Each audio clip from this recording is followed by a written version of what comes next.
Hey everyone, it's Julie. Hope everyone's having a great day.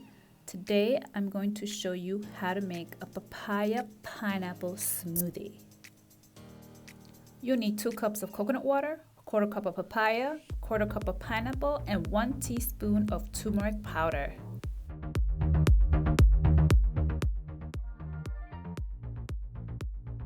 Don't forget to subscribe, like it, share it, comment, love it.